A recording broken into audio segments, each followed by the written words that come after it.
Hey everybody, this is Gainer Milky, and this is the Conscious Success Plan where we're upskilling for life. And our life model is love, identity, family, and enterprise.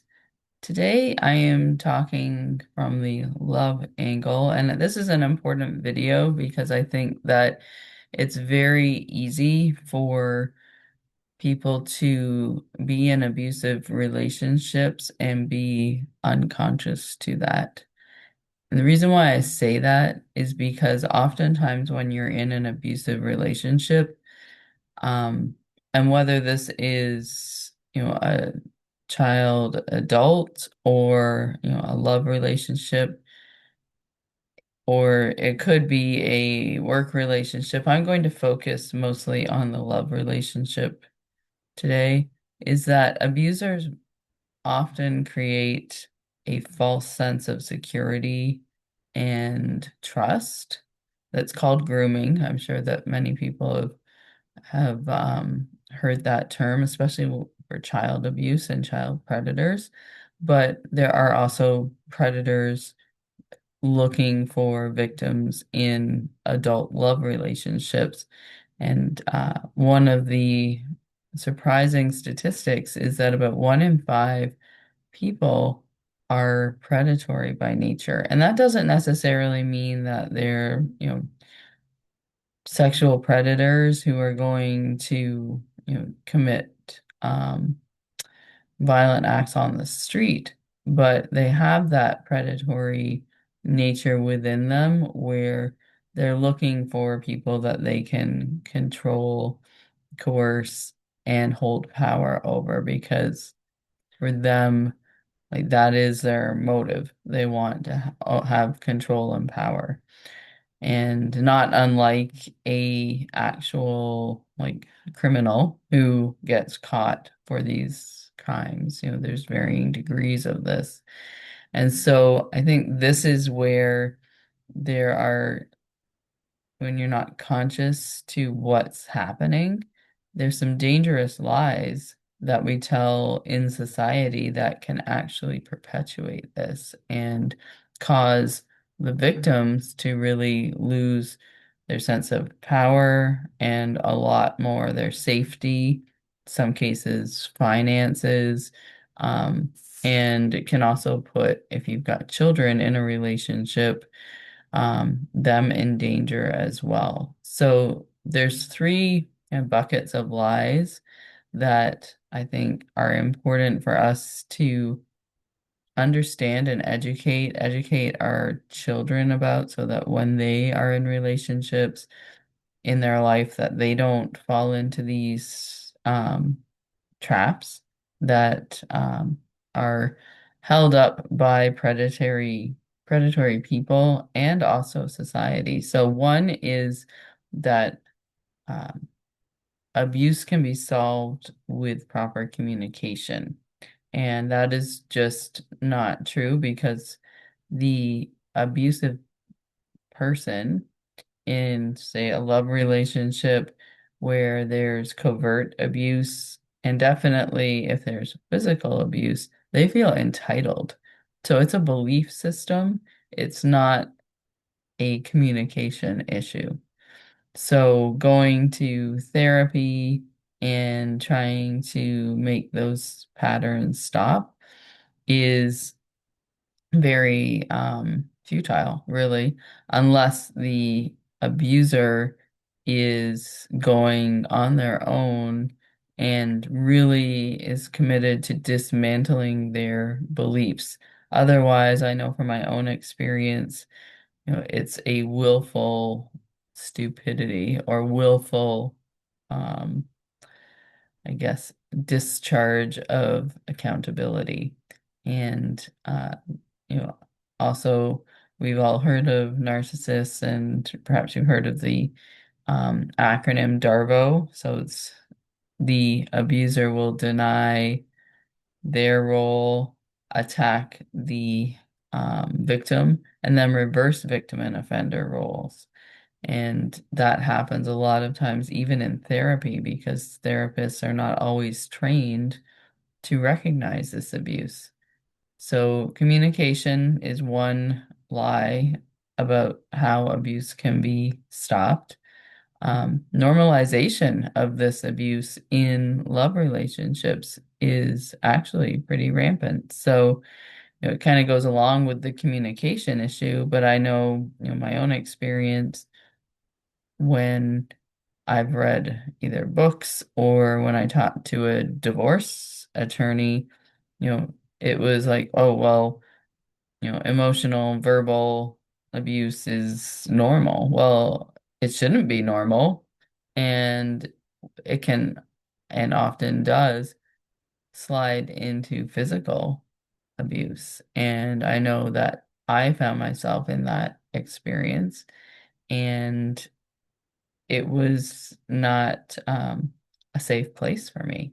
So I know this is, 90% of the abuse in relationships, love relationships, usually happens at the hands of men. Oftentimes, they have, beliefs that they should have power and ownership over their partner.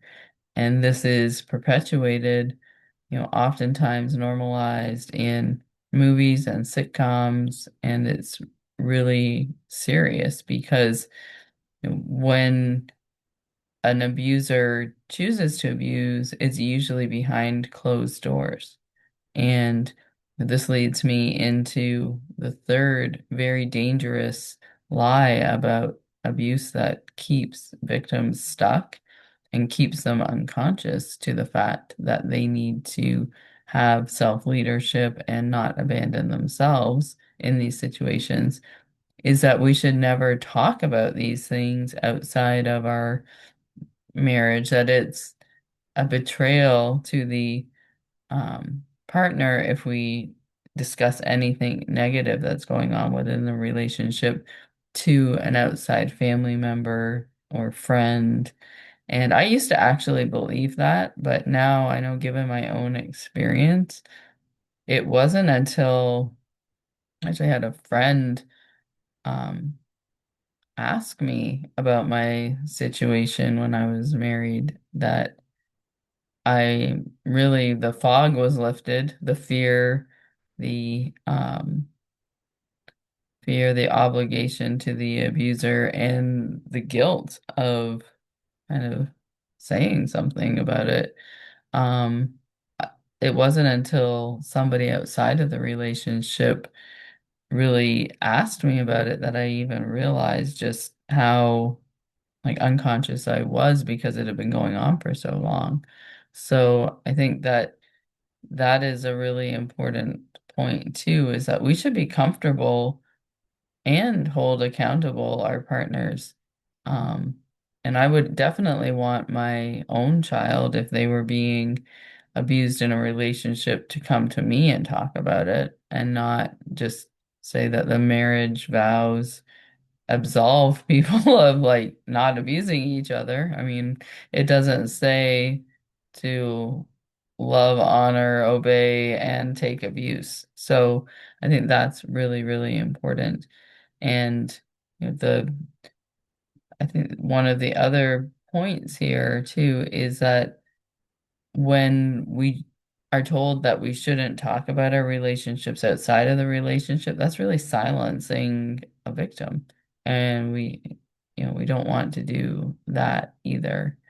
And I think that, in our culture, it's become very polarized where we've got, you know, people, anytime a woman is upset about the way that she's being treated, the patriarchy, police come and say that, that women are abusive too, or they kind of, do the DARVO, a deny, attack, reverse victim and offender. Um, but that can also happen within a family too. I know when I was you know, getting divorced and we told my ex's parents, his dad immediately was like, as if it was my fault when it was actually, not my fault. And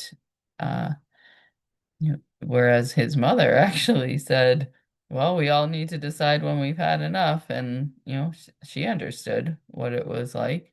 So I think that it's important that we can have these dialogues. And I think it's also, if you're in a healthy relationship, it should be a non-issue. You shouldn't be worried about what your spouse is going to say outside of the home. So, that just points to why are we shielding abusers from accountability?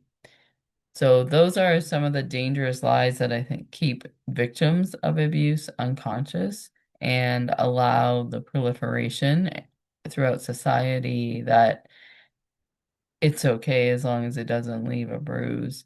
Or if it does leave a bruise, then um,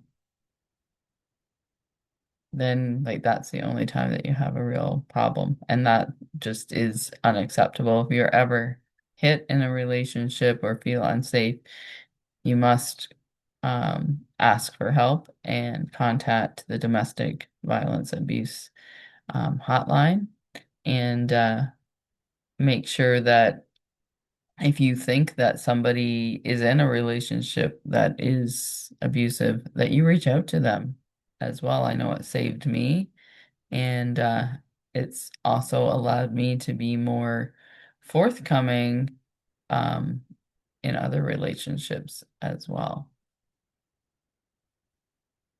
So uh, ask, tell, and remember that everybody is entitled to safety, security, and respect in a relationship.